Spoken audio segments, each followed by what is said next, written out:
안녕하세요. 사연 읽어주는 남녀입니다. 오늘도 와주셔서 감사드리며 그럼 오늘의 사연 바로 소개해드리겠습니다. 부모가 없는 아이들을 고아라고 하죠. 남편을 먼저 떠나보낸 여자를 과부라고 하고요. 아내를 먼저 떠나보낸 남자를 호랍이라고 합니다. 그런데 희한하게 자식을 먼저 떠나보낸 부모를 지칭하는 말은 없더라고요. 차마 말로 할 수도 없는 슬픔이어서 그런지 단어조차 없는 걸 보고 저는 이렇게 생각했어요. 그래, 자식 보내놓고 살고 있는 게 어디 살아있는 거겠어? 산송장이지. 그러니 지칭하는 말이 없을 법도 하지. 라고 말이죠. 저는 작년 이맘때쯤 둘째 아들을 잃었습니다. 정말 건강하고 씩씩한 녀석이었는데 인적 드문 길 어귀에서 심정지인 상태로 발견되었어요. 게다가 결혼한 지 얼마 안 된 신혼이었는데 아들은 죽고 며느리는 흔적도 없이 사라져서 경찰에서는 부부싸움으로 인한 치정 아니냐, 혹시 며느리가 아들을 죽인 후에 달아난 게 아니냐라는 의심을 했지만 저는 아무것도 믿고 싶지도 생각하고 싶지도 않았습니다. 제가 아무리 까막눈에 늙고 무식하다고 하더라도 그렇게까지 사람 볼 줄을 모를까요? 저희 며느리 그럴 아이가 아니었거든요. 길 가다가 낑낑거리고 있는 강아지만 봐도 눈물이 글썽해지고 그렇게 챙겨주지 말라는데도 결국 밥 한 그릇 들고 나가 먹이고 들어와야 속이 편했던 아이인데 그런 아이가 어떻게 사람을 죽이겠어요? 그런데 이런 믿음 한가운데서도 풀리지 않는 아들의 죽음, 석연치 않은 과정들이 저를 더 힘들게 했습니다.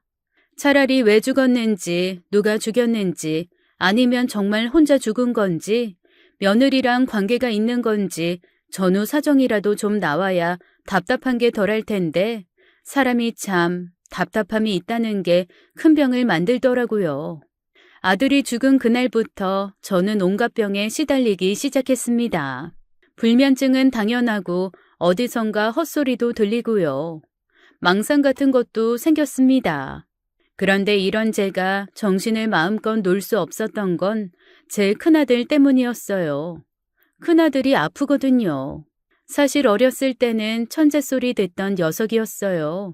이미 3살 때 초등학생들이 읽는 책을 다 읽고 구구 다니며 산수며 기가 막히게 해서 동네에서는 영재 났다 천재 났다 아주 떠들썩하게 기대를 걸었습니다. 그런데 엄마인 제가 봤을 때는 아이가 조금 이상한 구석들이 보이더라고요. 천재적인 부분이 보이는 한편 몹시 잔인하고 감정의 동요가 없는 그런 모습이 있었거든요. 당시에는 그저 아이가 차갑고 쌀쌀맞은 성격이라고 생각했는데 나중에 문제는 고등학교 때 발생했습니다. 반 친구가 공부하고 있는데 옆에서 음악을 들으면서 시끄럽게 떠든다고 손에 들고 있던 샤프로 친구의 등을 확 찍어버린 거예요. 샤프를 얼마나 깊게 찔렀는지 등에서 피가 솟았고 저는 그렇게 짧은 샤프의 끝이 사람을 그렇게까지 다치게 할 수 있다는 걸 그때 처음 알았습니다. 결국 전교 1, 2등 하던 아들은 이 일로 인해서 학교에서 정학 처분을 받았고 그때부터 방황하고 삐뚤게 나가기 시작하더라고요. 제 큰아이가 고1, 작은아이가 중학교 1학년 때 일입니다. 뒤늦은 사춘기와 함께 삐뚤어진 천재성을 제대로 발현하지 못한 첫째는 그때부터 조현병을 앓기 시작했어요. 저희 가족한테 다가온 첫 번째 불행이었죠.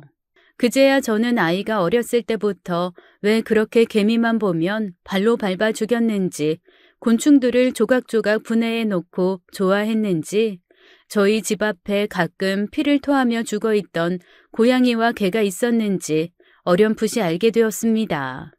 저희 아이가 했던 일인데 제가 그걸 미처 꼼꼼히 살피지 못했던 거죠. 아이의 행동과 성격을 알게 된 남편은 그날부터 아이에게 무섭게 대하기 시작했어요. 아마 그 사람도 몹시 당황스러웠을 거예요. 권위적이고 가부장적인 성격이라 아이들한테 다정하지 않은 아빠기도 했지만 조현병이라는 낯선 병 앞에 자칫 잘못하면 범죄자가 될 수도 있다는 아들을 어떻게 받아들여야 할지 몰랐던 거죠. 제 남편이 택한 방법은 엄한 훈육과 사랑에 매였습니다. 남편 말로야 사랑에 매지만 아이 입장에서는 그저 폭력일 수밖에 없었겠죠. 아빠와 아이는 점점 사이가 나빠졌어요. 결국 혼자 사는 게 건강관리에 좋지 않다는 걸 모두가 다 알면서도 아이는 극구 나가서 혼자 독립해 살겠다고 자의를 하기 시작했죠. 어쩔 수 없이 저와 남편은 각각 아이들을 하나씩 맡아서 담당하기로 하고 별거 아닌 별거를 시작했습니다. 도저히 큰아이를 혼자 내보내는 건 제 마음이 편하지가 않았거든요. 저는 큰아이와 함께 작은 오피스텔을 얻어서 나왔고 둘째 아이는 남편과 함께 저희가 살던 집에서 살며 남편이 키웠습니다. 원치 않는 두 집 살림이 시작된 거죠. 둘째는 형의 천재성만큼 똑똑하진 않았지만 형을 보면서 늘 자기가 좀 더 못하다는 사실을 마음속에 담은 채 어린 시절을 보냈고 이후에 형이 그런 병을 앓고 있다는 사실을 알고는 안쓰러워하면서도 무서워하는 그런 애매한 마음을 가지고 자란 듯 했습니다. 어쩐지 어색한 형제관계가 되었죠. 둘째는 첫째에 비해 참 무난하고 착한 녀석이었어요. 공부를 첫째만큼 잘하지 못했다 뿐이지 동네에서도 순하고 착하다는 얘기 많이 들었고요. 저 역시 힘들 때마다 둘째에게 많이 의지했습니다. 둘째만이라도 무난한 삶을 살아주는 것에 감사하며 저는 첫째 케어에 온 신경을 다 쏟았어요. 그러다가 시스템이 무너진 건 몇 년 전에 남편이 갑자기 죽으면서부터였습니다. 평소 건강하던 남편이 어느 날부턴가 자꾸만 심장이 답답하다고 하더니만 급성 심근경색으로 쓰러져서 하루아침에 세상을 떠나고 말았어요. 병원에서는 오랜 시간 쌓여온 스트레스가 원인일 수도 있다. 잘못된 식생활이 원인일 수도 있다. 블라블라 이런저런 말을 했지만 저는 어렴풋이 알고 있었습니다. 어쨌거나 첫아이 때문에 스트레스를 많이 받았던 사람이 자기 성질에 못 이겨 심장이 터져버리고 멈췄던 거겠죠. 어렸을 때 제 남편은 첫째만 보면 자기 삶의 희망이라는 둥, 자기 인생의 복권이라는 둥, 똑똑하고 누구보다 영리한 첫째를 몹시 자랑스러워 했거든요. 그런 첫째가 조현병을 앓고 누군가에게 위해를 가하는 예비 범죄자처럼 살아야 한다는 것 자체가 남편한테는 엄청 큰 고통이었을 거예요. 저도 마찬가지지만요. 그 강한 자존심에 티도 못 내고 가족들한테 말도 못하고 얼마나 끙끙 앓았겠어요. 나중에 장례식장에서 안 사실인데 남편은 큰아들이 그런 병을 앓고 있다는 것, 그래서 저와 따로 떨어져서 살고 있다는 것 등 일체 자기 형제한테도 말을 하지 않았더라고요. 속으로 그저 끙끙 앓고만 있었던 거죠. 하긴 저도 뭐 좋은 일이라고 사방에 소문내나 싶어 아무에게도 말을 하진 않았지만 그래도 언제 어떻게 될지 모르니 제 친정 가족들한테는 슬그머니 얘기를 했었거든요. 그런데 남편은 그것조차 안 했던 겁니다. 큰아이는 남편의 장례식장에서도 한 번을 울지 않았어요. 오죽하면 사람들이 어쩜 아버지 장례식인데 저렇게까지 무감할 수 있냐며 역시 조금 이상하다고 수군거릴 정도였죠. 저는 혹시나 그런 얘기들을 큰아이가 들을까봐 조마조마해하며 장례식 내내 슬퍼할 겨를도 없이 큰아이의 눈치만 봤습니다. 장례식이 끝난 후에는 굳이 떨어져 살 필요가 없어서 집으로 들어와 살림을 합쳤어요. 그랬더니 이제는 둘째가 형 때문에 힘들어하기 시작했습니다.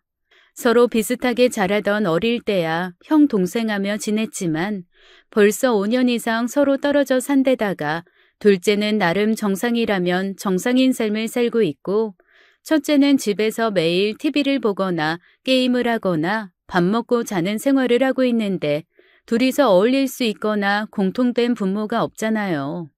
둘째는 형이 무서운지 자꾸만 은근슬쩍 피하기 시작했고 형은 어린 시절만 생각하고 자꾸 둘째에게 중학생, 고등학생 시절처럼 장난을 치니 둘째로서는 잘하지 않는 피터팬 같은 형의 성격에 지치고 힘들기도 했을 겁니다.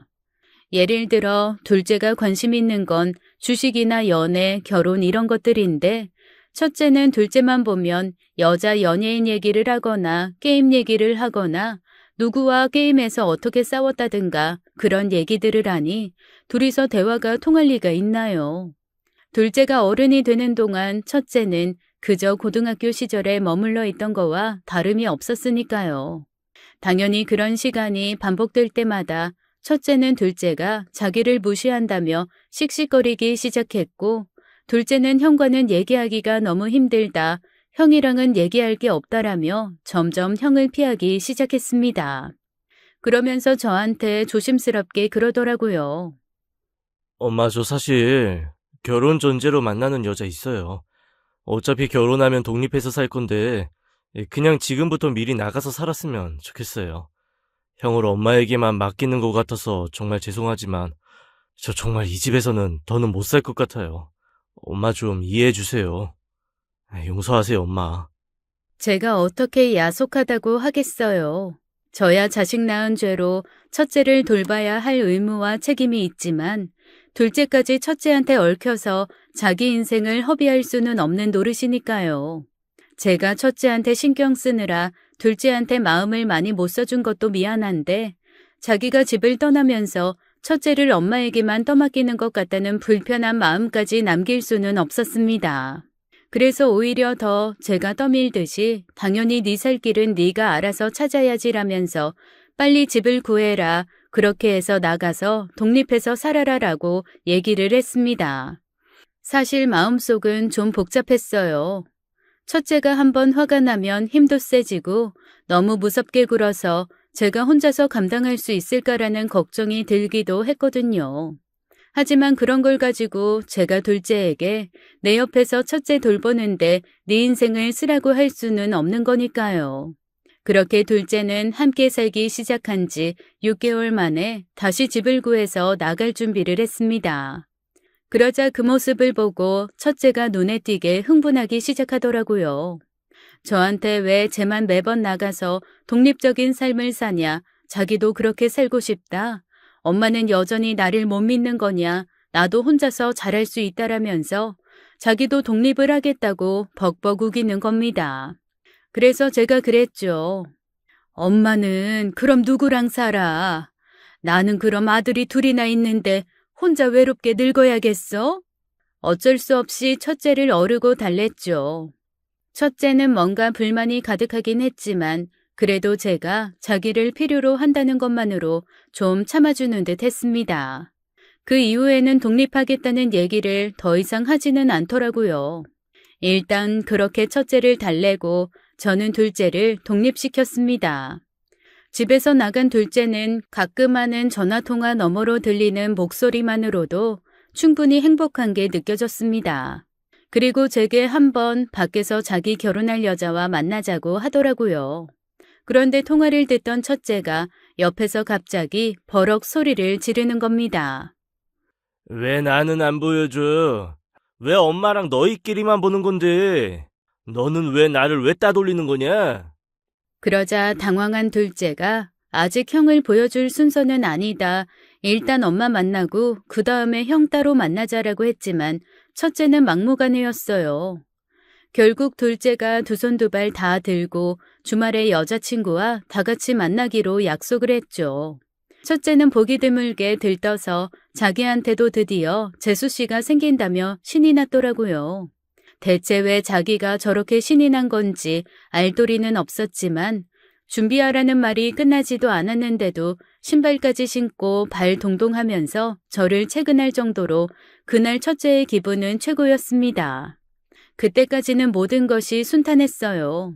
하지만 약속 장소에 도착해서 첫째가 둘째의 여자친구를 보고 한마디 중얼거리는 순간 제게는 뭔가 알 수 없는 불안감이 엄습해왔습니다.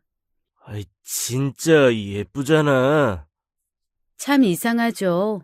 보통 예쁘다라고 하면 그래 예쁘네 라고 제가 편안하게 대답을 했을 텐데 얘기를 듣는 순간 어쩐지 제 가슴이 쎄하니 쿵하는 겁니다. 첫째가 겪는 증상 중에 하나가 과도한 집착이거든요. 아니나 다를까 그날 둘째가 형한테 싫은 소리를 한마디 할 정도로 첫째는 처음부터 끝까지 뚫어지게 둘째의 여자친구만 바라보고 둘째 여자친구에게서 눈을 떼지 않았습니다. 제가 며느리감한테 너무 고마웠던 것 중에 하나는 먼저 얘기를 듣고 나오기도 했겠지만 그걸 불편한 티를 내지 않고 자연스럽게 그냥 넘겨주더라고요. 만약에 거기서 너무 불편한 티를 냈으면 제가 몸둘 바를 몰랐을 텐데 단 한순간도 눈을 떼지 않고 자기를 보는 첫째와 그래도 한 번씩 눈을 맞추며 얘기도 해주고 적당한 순간에는 눈 돌려서 저와도 얘기를 하더라고요. 과하지 않게 적당히 둘째의 분노와 화가 올라올 것 같은 순간 조용히 손잡아서 토닥여주기도 했습니다. 그 모든 게 제 눈에는 다 고맙고 감사하게만 보였어요. 결국 그날 분위기는 험악함과 그렇지 않음 사이에서 애매하게 마무리가 되었습니다. 둘째가 자기 형한테 그만 좀 쳐다보라고 웃으면서 한 말에 첫째가 정색을 했고 그 정색한 첫째에게 오히려 괜찮다며 자기도 좀 어색하긴 한데 너무 신경 쓰시지 마시라고 달랜 거는 며느리감이었어요. 저는 속으로 설마 첫째가 다른 마음이 있어서 그런 건 아니겠지라고 다독이며 집으로 돌아오는 길에 물었습니다. 너는 어떤 거 같아? 여자가 아깝네. 그래? 엄마는 둘이 딱 어울리는 것처럼 느껴졌는데. 아니야, 여자가 아까워. 첫째는 제가 아무리 애둘러서 여러 부분으로 물어봐도 여자가 아깝다는 말 외에는 하지를 않았습니다. 그래서 제가 한편으로는 그런 생각도 했죠. 아유, 그래. 이 녀석이 자기도 여자도 만나고 싶고 사귀고 싶고 가족도 만들고 싶었을 텐데 동생이 먼저 저렇게 짝 찾아가는 거 보고 뭔가 심란해서 계속 그렇게 쳐다보기만 했나 보다. 표현을 제대로 못해서 쳐다봤을 뿐이지 악한 마음은 없었을 거야. 라고 말입니다.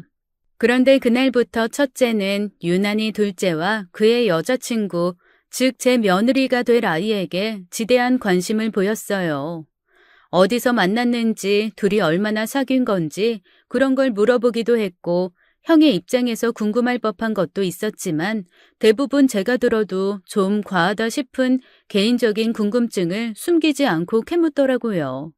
결국 둘째도 좋은 마음으로 매번 대답을 해주다가 어느 순간부터 자기 형과 대화하는 걸 멈추었습니다. 그러자 첫째의 신경질이 그때부터 점입가경으로 깊어지더라고요.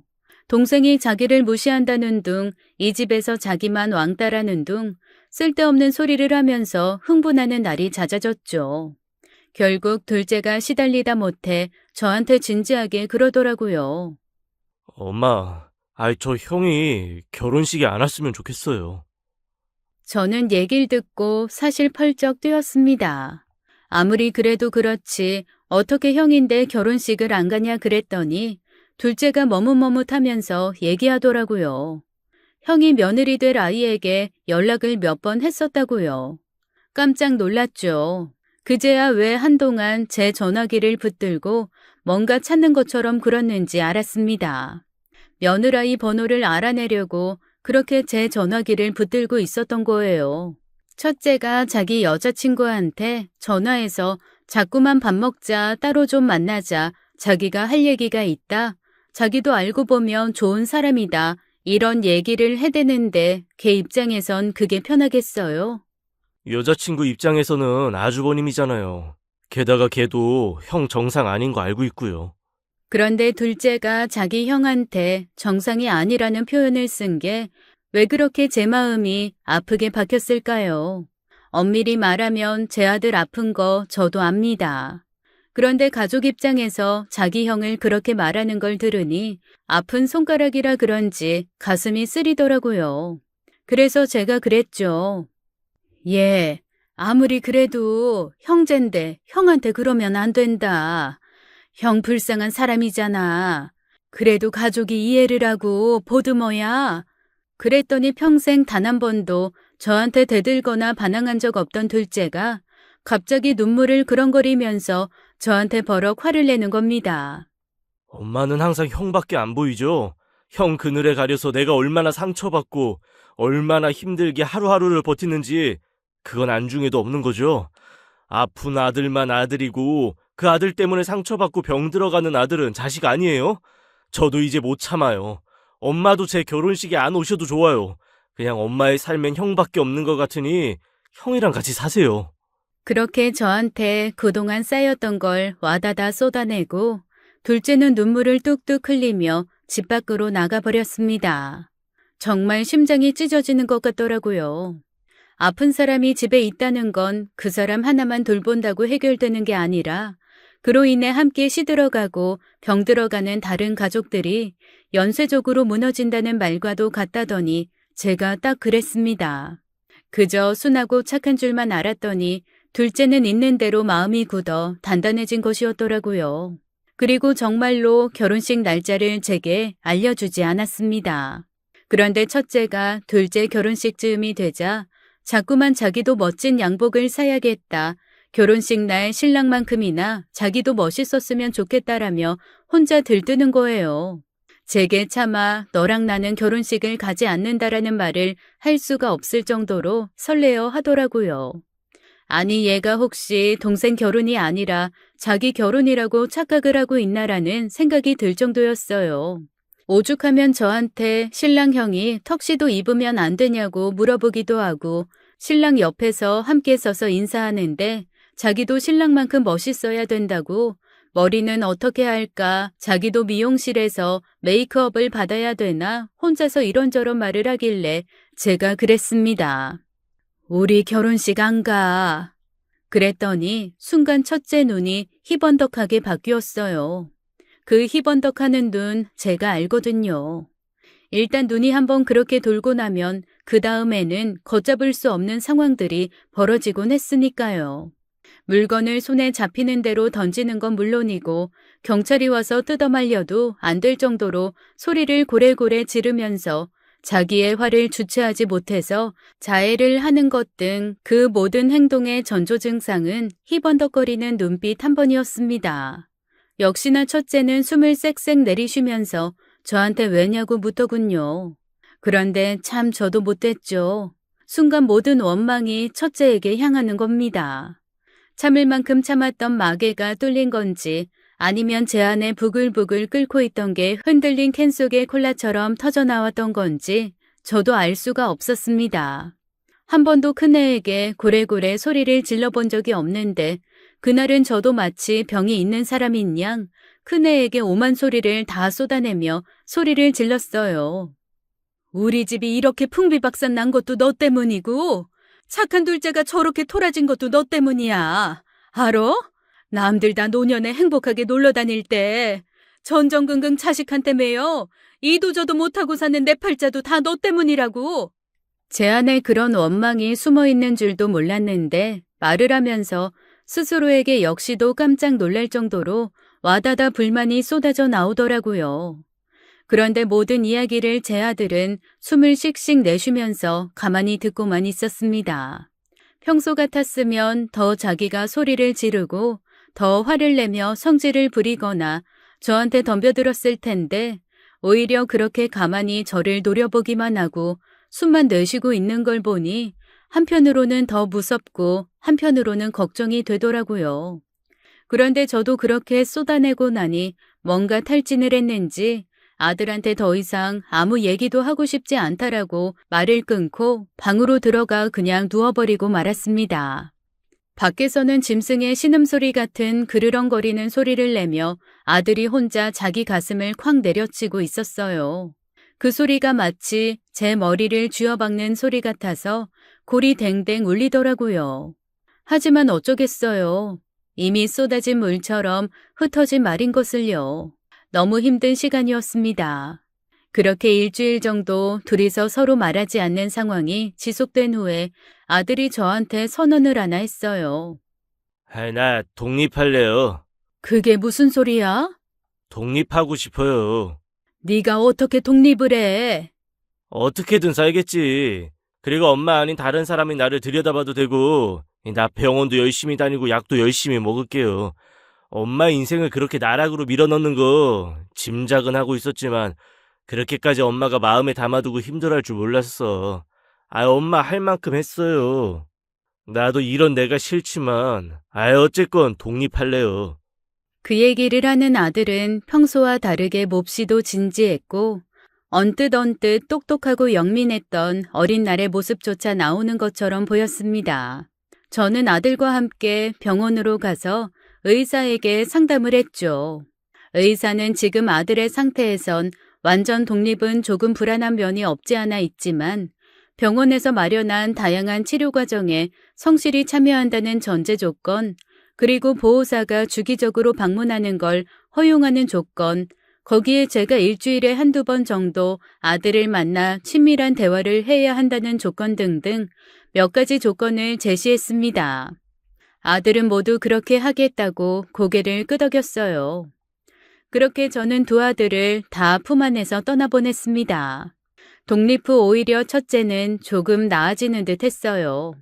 그래서 저는 한편 아이가 이때까지 성장을 하지 못했던 건 옆에서 내가 너무 내 맘대로 아이를 케어하려고 해서 그랬던 것일까라는 후회가 들 정도로 언뜻 보면 정상인과 거의 다를 게 없는 삶을 사는 듯 보였습니다.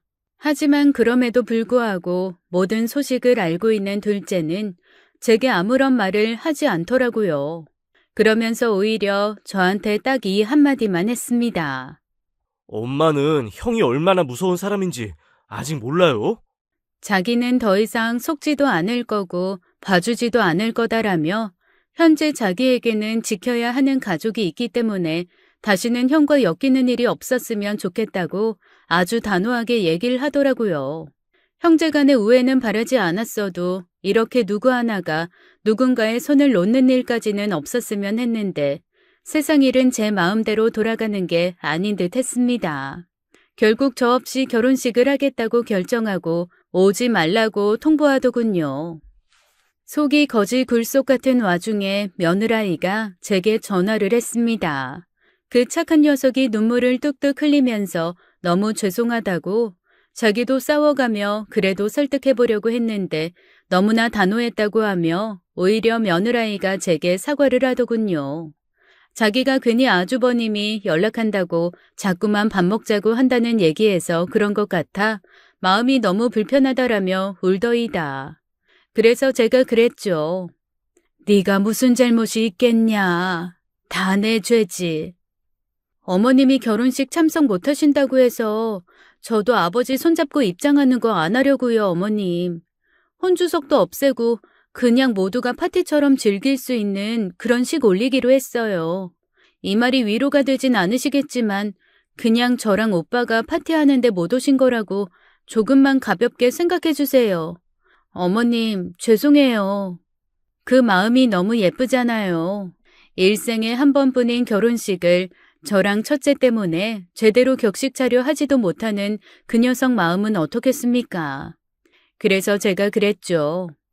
아가, 태어나면서도 둘째, 자랄 때도 둘째, 어쩔 수 없이 계속 뒷전으로 밀려났던 내 아들, 너만은 첫 번째로 좋아하고 제일 사랑하고 제일 예뻐하면서 그렇게 살아다오. 네, 어머님, 꼭 그렇게 할게요. 신혼여행 다녀와서 한번 밖에서라도 만나요, 저희.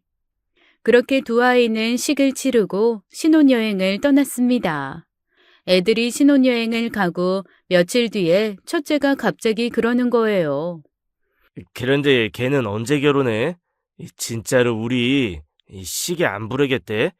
내가 이렇게 달라진 모습을 보여줬는데도 끝까지 안 부르겠다는 거야? 세상에, 저는 그제서야 알았습니다. 첫째가 둘째 결혼식을 가겠다는 일념으로 정말 죽을 힘을 다해 자신의 병을 억제하고 있었다는 걸요. 그만큼 참을 수 있는데 그동안 안 참았던 것이라는 사실도 놀랄 일이었지만 결혼식이 큰아들에겐 그만큼 중요하다는 것을 그제서야 알게 되어 엄마인 저도 약간 소름이 돋을 정도로 무서웠습니다. 결국 결혼식이 이미 끝난 데다 남동생이 자기 빼고 저까지 초대하지 않은 채 결혼했다는 사실을 알고 몇 달간 꾹꾹 참았던 첫째는 참았던 만큼 더 크게 폭발했어요. 경찰이 오고 이웃에서 모두 나와볼 정도로 고래고래 소리를 지르고 온 물건을 다 때려부셨죠. 그리고 저한테도 손을 대서 아들은 결국 저와 당분간 떨어져 있게 되었습니다. 병원에서 돌아온 몇 주 뒤에 병원에서 돌아온 첫째는 예전보다 훨씬 더 심각한 상황이 되어 있었어요. 혼자서 무서운 얼굴로 중얼중얼 하지를 않나 끊임없이 날카로운 것들로 가늘게 무언가를 찢거나 조각내기도 하고요. 자기 몸을 다치게 하기도 했습니다. 그런 아이를 보는 제 마음은 매일매일이 지옥이었죠. 그날도 아들과 신경전 아닌 신경전을 하고 있는데 제 전화가 울리더라고요. 그런데 세상에 어디서 그 속도가 났는지 첫째가 제 전화기를 대뜸 뺏어들고 가만히 발신인을 보더니 씩 웃는 겁니다. 제가 왜 저렇게 웃지, 어쩜 웃는 게 저렇게 무섭지라는 생각이 드는 순간 첫째가 제 전화를 대신 받더라고요. 재수 씨 이런 게 어딨어요. 결혼식에도 못 오게 하고 우리 따로 만나야지. 아이 그래도 내가 형인데 형 없는 결혼식하고 너무 예의가 아니지 않아요? 놀란 제가 얼른 전화를 뺏었습니다. 하지만 아들이 절대로 제게 전화를 뺏기지 않더군요. 오히려 전화기를 놓지 않으면서 버럭버럭 소리를 질렀습니다. 제가 전화기에 대고 내가 나중에 전화할 테니까 일단 끊어라고 그랬더니 첫째가 고래고래 소리를 지르더라고요. 지금 자기랑 통화하고 있는데 왜 엄마 마음대로 전화를 끊어라 마냐 하냐며 제게 전화기를 집어 던졌습니다. 결국 그 난리통에 전화가 꺼지기는 했지만 저는 첫째와 또 몸싸움을 벌이고 말았어요. 몸싸움이라기보단 제가 일방적으로 첫째의 폭력에 휘둘리는 거였죠. 그런데 저희가 실랑이를 하는 소리를 걱정스럽게 들었던 며느라이가 아마 자기 남편에게 말한 모양입니다. 뭔가 위험함을 느꼈는지 경찰이 집에 왔더라고요. 그랬더니 또 첫째는 형을 범죄자 취급한다면서 버럭버럭 화를 내고 펄펄 뛰기 시작했습니다. 경찰도 모습을 보더니 뭔가 이상하다는 것을 느꼈는지 저한테 일단 어디론가 피해 계실 때가 있으면 피하시는 게 좋겠다고 권하더라고요. 여기에는 아들이 혼자 있게 하고 자기네들이 이웃에 피해가지 않게 지켜볼 테니 저는 이 집에서 나가는 게 좋겠다는 얘기였습니다. 예전에도 그렇게 권하는 경찰의 말을 듣지 않고 집에 있다가 결국 응급실에 실려가 여러 사람에게 민폐를 끼친 적이 있었기 때문에 저는 경찰의 말을 듣기로 했어요. 어디 가실 데 있냐는 경찰의 질문에 갈 데 없다고 그냥 근처 숙소를 알아서 제가 찾아보겠다고 하는 순간 다시 며느리에게 전화가 왔습니다. 옆에 있던 경찰이 쓱 보더니 며느리라는 발신인을 보고 본인이 대신 받아도 되겠냐며 받더라고요. 그리곤 뒤로 돌아 뭐라 얘기를 하는데 제 마음은 그때부터 불안해지기 시작했어요. 얼굴 한번 본 며느리한테 이런 꼴 보여주고 싶지 않았거든요. 전화를 끄는 경찰이 그러더라고요. 일단 경찰서로 가면 둘째 부부가 데리러 오기로 했다고 말이죠. 그렇게 저는 참담하고 비참한 마음으로 경찰을 따라 경찰서로 갔습니다. 1시간쯤 있었을까 헐레벌떡 둘째와 며느리가 들어오더라고요. 둘째는 제 얼굴을 보더니 갑자기 펑펑 눈물을 흘렸습니다. 엄마, 미안해요. 내가 잘못했어요. 내가 못된 놈이었어. 엄마를 지옥에 놓고 오는 게 아닌데, 나만 살자고 도망 나오는 게 아닌데, 엄마 정말 미안해요. 아들이 우는 모습을 보니 왜 제 창자가 끊어질 듯 아파올까요? 그 모든 게 다 제 잘못인 것 같아 아이의 등만 찬찬히 쓸어주었습니다. 그리고 저는 그렇게 우는 아들의 모습이 마지막으로 보는 모습이었을 줄 그때는 꿈에도 생각하지 못했어요. 그렇게 경찰서에서 자기네 집으로 저를 데리고 간 아들은 형이랑 뭔가 단판을 져야 될 것 같다는 생각을 한 모양입니다. 형에게 전화를 하더라고요. 당연히 전화기 밖으론 큰아들은 버럭버럭 소리를 질렀고 이번에는 둘째도 지지 않았습니다. 자기 형에게 엄마한테 어떻게 이럴 수 있냐며 고래고래 소리를 지르고 지친 듯 방으로 들어가 누웠어요. 제 옆에서 며느리만 저를 어떻게 위로해야 되나 골똘히 머리 굴리며 고민을 하더라고요. 제가 그래서 며느리한테 그랬죠. 괜찮아. 한두 번 아니야. 너한테 이런 꼴 보여서 정말 미안하다. 아니에요, 어머니. 저희가 좀 더 살폈어야 되는데 죄송해요. 일단 너희한테도 민폐야. 오늘은 일단 나도 정신이 없으니까 여기서 자고 내일은 그래도 내 집으로 들어가마. 어머님, 아까 경찰이 당분간은 안 가시는 게 좋다고. 아유, 내가 그 애랑 한두 해 사니? 괜찮어. 며느리의 걱정을 뒤로하고 저는 그날 둘째네 집에서 잠을 자고 아침에 날이 밝자마자 바로 집으로 돌아왔어요. 집은 난장판이 되어 있더라고요. 정말 엉망진창이었고 큰아들은 집에 없었습니다. 보통 이렇게 집을 난장판으로 만들어 놓고는 그 후에도 풀리지 않는 분을 불러 밖으로 나가 마르고 닳도록 걸어 다니는 게 첫째의 습관이기도 했거든요. 그나마 다행인 건 그렇게 걸을 때 만나는 사람들한테는 시비를 걸지 않는다는 것 정도일까요? 아직까지는 큰애의 폭력성이 저와 둘째한테만 향하지만 그게 언제 다른 사람에게 향할지 몰라 불안하기는 하죠. 그래도 뭔가 자기 깐에는 자존심이 있고 좋은 사람이고 싶다는 마지막 욕심이 있는지 남 앞에서는 오히려 나이스한 모습을 보여주는 게 첫째의 특징입니다. 그게 가식적으로 보이다가도 그나마 그런 자존심 때문에 밖에서 사고를 덜 치는 거라는 안심 요소가 되기도 해서 오히려 큰애가 밖에서 나가서 돌아다닐 땐 저는 그렇게 걱정하지 않았어요. 집에 있을 때가 무섭지 밖에 나가서는 더할 나위 없이 젠틀하고 괜찮은 사람인 것처럼 구니까요. 큰애가 집을 비운 김에 차근차근 집을 청소하기 시작했습니다. 뭘 그렇게 많이 찢어내버리고 깨놓았는지 치우는데도 한참이 걸리더라고요. 다 치우다 보니 어느새 해가 넘어가고 늦은 밤이 되었습니다. 그런데 아무리 기다려도 첫째가 안 들어오는 거예요. 전화를 해도 받지도 않고 말이죠.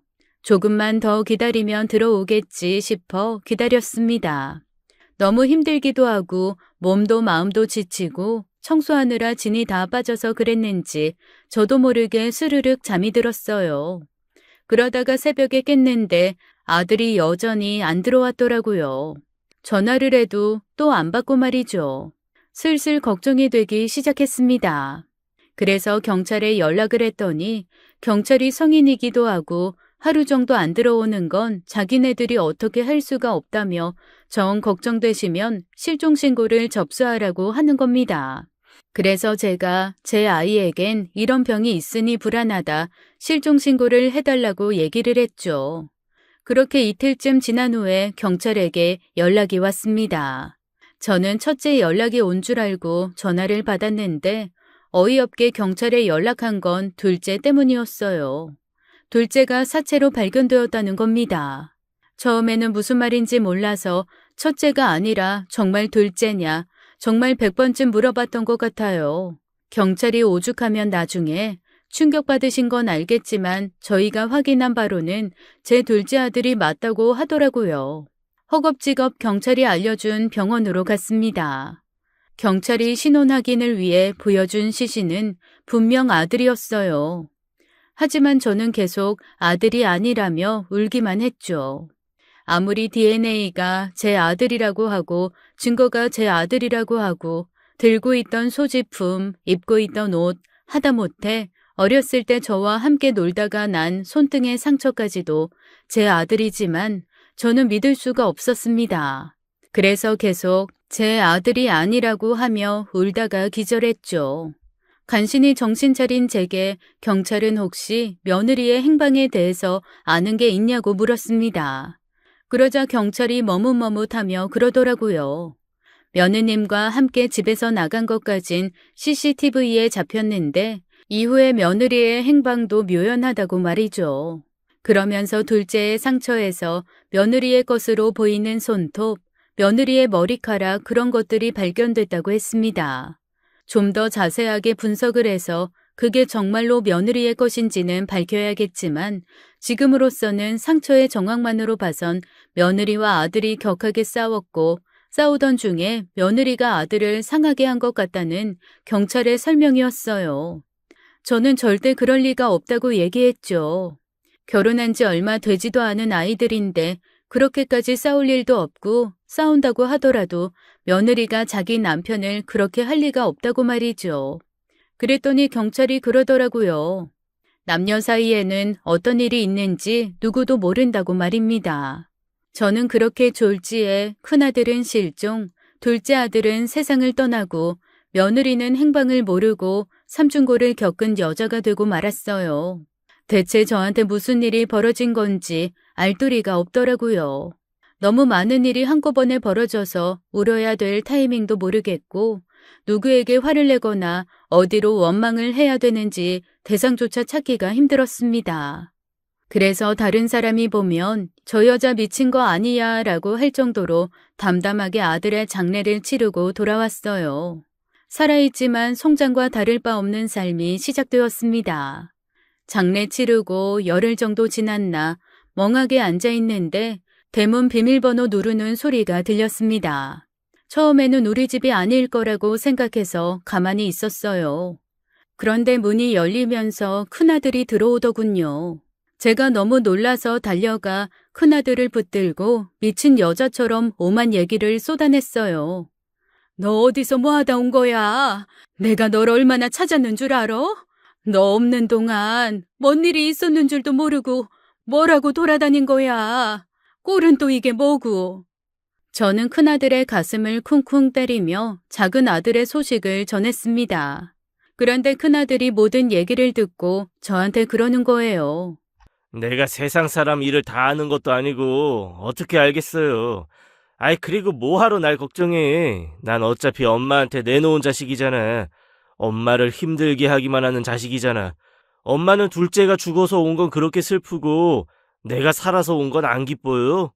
그래서 제가 그랬죠. 네가 살아서 왔으니 당연히 기쁘지.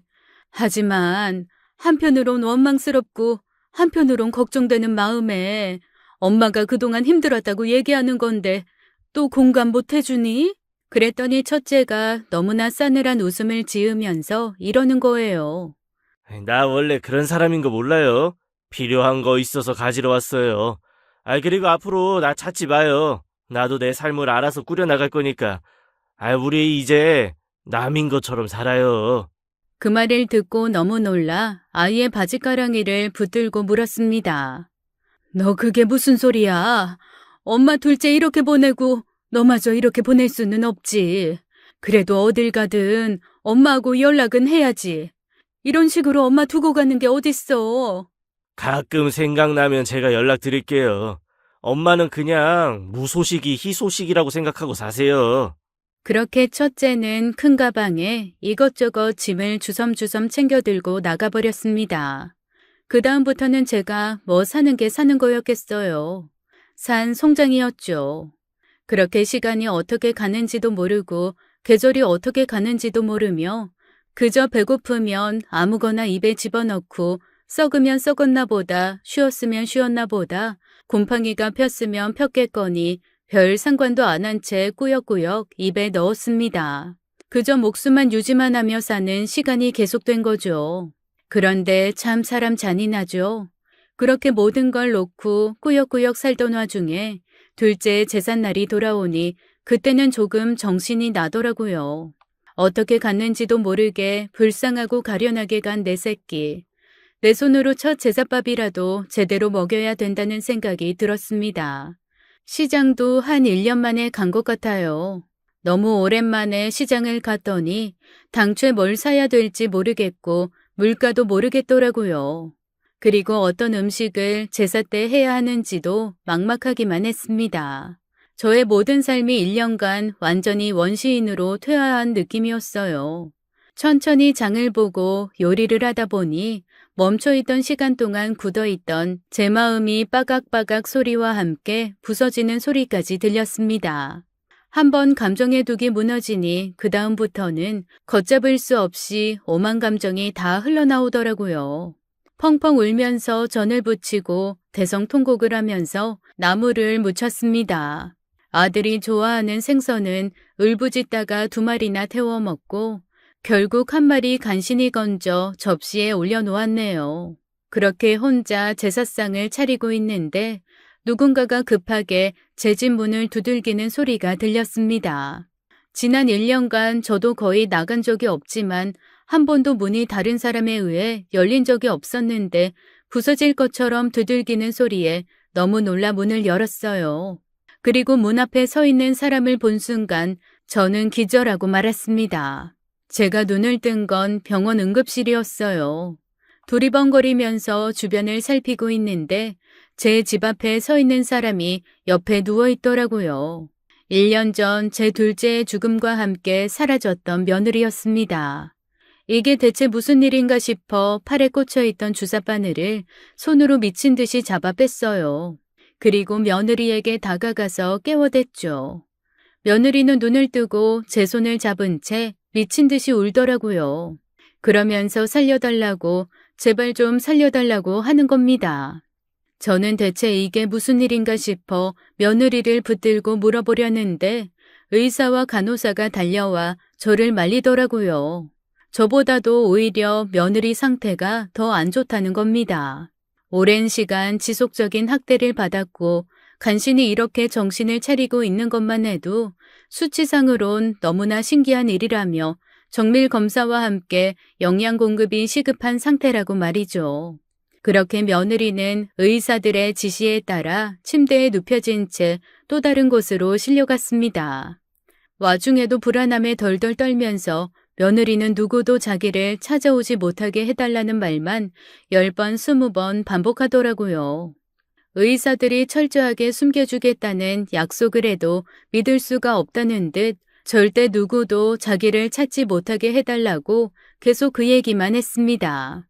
저는 이게 무슨 소린가 싶었죠. 저 역시도 건강 상태가 좋은 건 아니었기에 제가 며느리를 다시 만날 수 있었던 건 병원 침대를 사이에 둔 이틀 뒤였습니다. 조금 안정을 찾은 며느리가 저를 보고 다시 대성통곡하며 그러더라고요. 어머니, 그 사람 부검해야 돼요. 화장했으면 뼈가루라도 다시 검사해야 돼요. 그 사람 죽인 사람 따로 있어요. 그 말을 듣고 저는 다시 혼절하고 말았습니다. 그 착한 애를 대체 누가 죽였다는 건지, 얘는 1년 만에 나타나서 저한테 무슨 말을 하고 있는 건지 간신히 정신을 차리자 자리에는 경찰이 와 있더군요. 아마도 며느라이가 부른 모양이었습니다. 경찰은 일단 1차 진술만 받아가겠다며 며느리에게 자초지종을 물었어요. 며느리가 해준 얘기는 충격적이었죠. 1년 전 제가 둘째네 집에서 자고 나서 다시 집으로 돌아간 날 첫째가 울면서 둘째 아들에게 전화를 했다고 합니다. 나도 내가 왜 이런지 모르겠어. 너한테도 죄스럽고 재수 씨한테도 미안하다. 가장 미안한 건 어머니야. 그래도 마지막으로 동생 부부 얼굴만 한번 보게 해주라. 그냥 가족들 곁에서 영영 떠나 돌아오지 않을게. 무소식이 희소식이다 하면서 살아줘. 그러니까 마지막으로 얼굴 한 번만 보자. 첫째가 그렇게 울면서 얘기하자 둘째 마음이 아마도 흔들렸던 모양입니다. 전화를 끊고 며느리한테 그러더래요. 우리 형 그래도 되게 똑똑하고 멋진 사람이었는데 이 천재가 너무 외골수로 빠지면 이렇게 되기도 하는 걸까? 네가 부담스러워하는 거 알아. 우리 형이 너 보는 눈빛이 너무 매섭고 뭔가 잡아먹을 것처럼 그런 것도 알고. 그런데 이렇게 얘기하는데 결혼식에도 못 부른 형. 그래도 한번 같이 만나주지 않을래? 자기 남편이 어떤 마음으로 그런 소리를 했는지 아는 며느리가 그러겠다고 했고 그렇게 그 다음 날 큰아들과 둘째 아들 그리고 며느리는 외곽에 있는 한적한 음식점에서 만났다고 했어요. 거기서 만난 첫째 아들은 병이라고는 전혀 없는 아주 쾌활하고 나이스한 훈남 자체였다고 하네요. 오죽하면 며느리가 이렇게 생각했대요. 아니, 이렇게 멀쩡한데 그 병이 진짜 이상하긴 한가 보네. 사람을 그렇게까지 180도 바꾸는 걸 보면 정말 무섭다. 지금 같은 모습이면 진짜 훈남 중에 훈남인데. 그렇게 밥을 먹고 첫째가 이 주변에 되게 괜찮은 산책로가 있으니 산책을 하자고 하더랍니다. 워낙 밥 먹을 때 분위기가 좋았고 간만에 형제끼리 옛날 얘기도 해가며 화기애애해서 둘째도 며느리도 흔쾌히 산책길을 따라 나섰던 거죠. 그리고 사람이 없는 한적한 산책길, 거기에서 첫째가 갑자기 돌변했다고 했습니다. 둘째한테 뜬금없이 그러더래요. 항상 내가 다 가진 것처럼 사람들은 생각하지만 결국 다 가진 건 너였어. 형, 갑자기 그게 무슨 말이야? 부모님 관심도 사랑도 애정도 주변 사람들의 보살핌이나 남들이 안쓰럽게 보는 눈길조차도 내가 아닌 네 거잖아. 또 뭔가 지금 감정 동요가 온 거야? 다 뺏겨도 괜찮았거든? 왜냐면 난 아프니까. 근데 뺏기기 싫은 게 생겨버렸네. 형, 대체 왜 이러냐니까. 네 아내 뺏고 싶어서. 그 순간 며느리는 앞이 아득해졌다고 했습니다. 마지막으로 기억나는 건 자기 남편의 큰 비명소리와 함께 눈앞에 번쩍이는 물건과 곧이어 자기의 코와 입을 막은 축축한 수건이었다고 하더군요. 깨어났을 때는 사방이 막혀있는 작은 골방이었다고 했습니다. 마치 영화 속에 나오는 감옥처럼 굳게 잠긴 문 위에 작은 철장 하나만 놓여 있더래요. 눈만 빼꼼히 내밀 수 있는 그런 철장이어서 대체 밖이 보이지도 않고 거기가 어딘지도 모르는 상황이었다고 했습니다. 깨어있는 것조차 들키면 안 될 것 같아 계속 자는 척을 했는데 문이 열리고 첫째가 들어왔대요. 그리고 자고 있는 며느리를 쓰다듬으며 소름 끼치는 말을 하더랍니다. 이제야 내 거 됐네. 며느리는 그 말에 자기도 모르게 또 기절을 했다고 하네요. 그날부터 첫째는 둘째 며느리를 가둬놓고 괴롭혔다고 합니다. 도망가지 못하게 문을 잠가놓는 것은 물론이고 밥이나 음식도 자기가 시키는 걸 해야만 죽지 않을 만큼 줬다고 하네요. 그리고는 며칠에 한 번씩 며느리를 혼자 두고 어디론가 훌쩍 사라졌다 돌아왔는데 그때마다 그래도 지갑에 돈 좀 채워오고 먹을 것을 사들고 왔다고 합니다. 아마 어디 가서 도박이나 노가다 이런 걸 해서 돈을 번 거겠죠. 저한테는 일절 아무런 연락이 없었으니까요. 그렇게 시간이 얼마나 가는지도 몰라서 해가 뜨고 질 때마다 벽에다가 머리핀으로 마치 빠삐용처럼 발을 정자 하나씩 그려가며 그렇게 날짜를 셌다고 합니다. 2달이 지나고 3달, 계절이 바뀔 때마다 며느라이는 싸늘한 골방에서 더울 땐 더위와 추울 땐 추위와 싸우며 그렇게 사계절을 버텼다네요. 정신을 잃지 않으려고 자기가 알고 있는 모든 노래 가사를 다 처음부터 외우기도 하고 어렸을 때부터 있었던 일을 하나하나 복귀하기도 하면서 끝까지 정신을 붙들고 있자 정신만 붙들고 있자 하며 버텼다고 했습니다. 기회는 며칠 전에 왔다고 했어요. 마침 큰아들이 또 며칠 자리를 비우던 시기였는데 옆집에 공사 차량이 들어왔다고 하네요. 시끄럽게 굴착기와 레미콘 소리가 마구마구 들리다가 소리가 멈춘 순간 며느리가 정말로 목청이 터져라 크게 소리를 질렀다고 했습니다. 여기 갇혀 있다고 살려달라고 말이죠. 처음에는 밖에서 웅성웅성 하더래요. 어디서 무슨 소리 들은 거 없냐? 이게 무슨 소리냐? 여기 분명 다 빈집밖에 없다고 했는데 왜 사람 소리가 들리냐? 이거 이상하다 등등.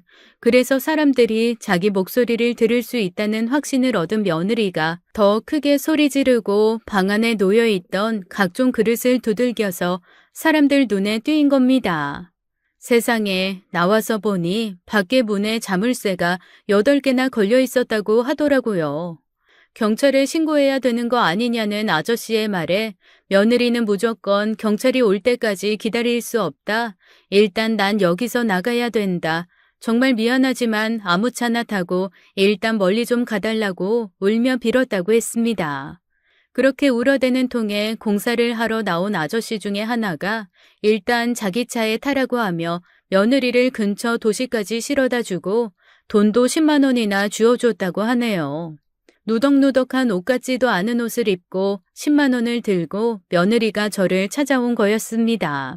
그래서 제가 그랬죠. 네 지금 모습으로 친정 부모님한테 가지 못한 거는 이해를 해. 그런데 경찰서로 가지 어떻게 나한테 올 생각을 했니? 그랬더니 이 착한 것이 펑펑 울면서 그러는 겁니다.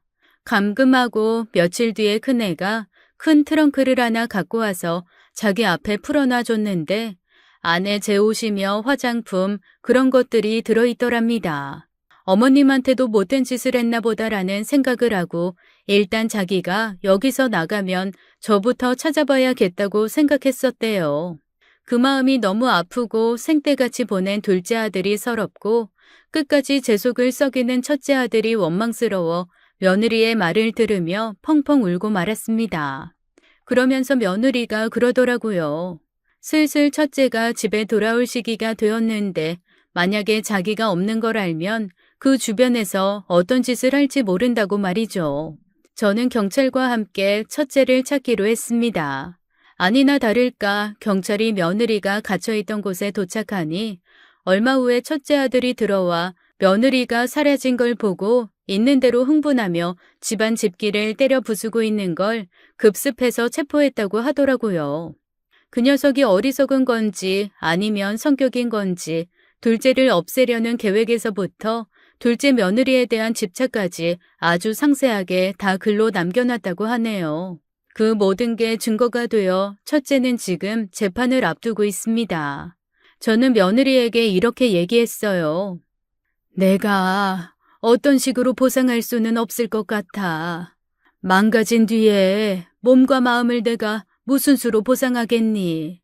하지만 네가 1년간 잘 버텨서 이겨내준 것처럼 꼭 새 인생 살았으면 좋겠다.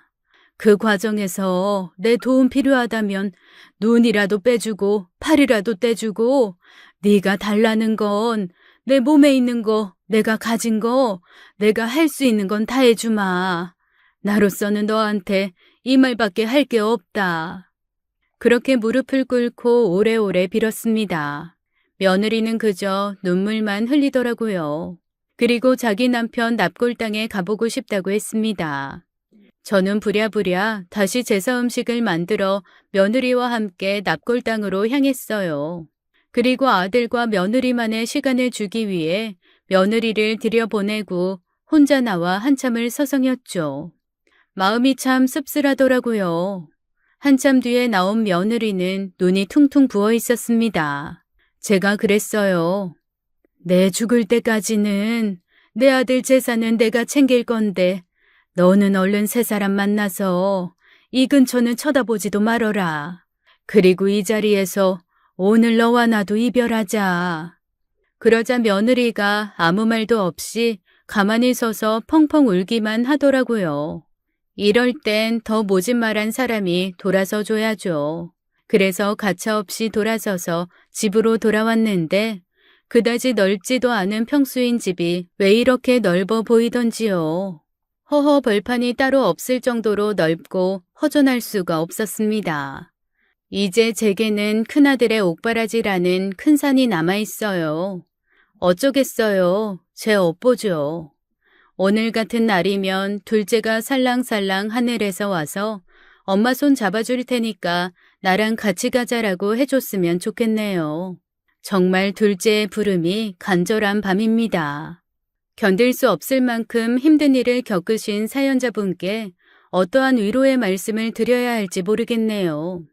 부디 가슴의 상처가 머릿속에서 잊혀져 무뎌지길 바라는 마음뿐입니다. 오늘도 끝까지 함께해 주신 여러분 감사드리며 저희는 다음 사연으로 돌아올게요. 지금까지 사연 읽어주는 남녀였습니다. 감사합니다.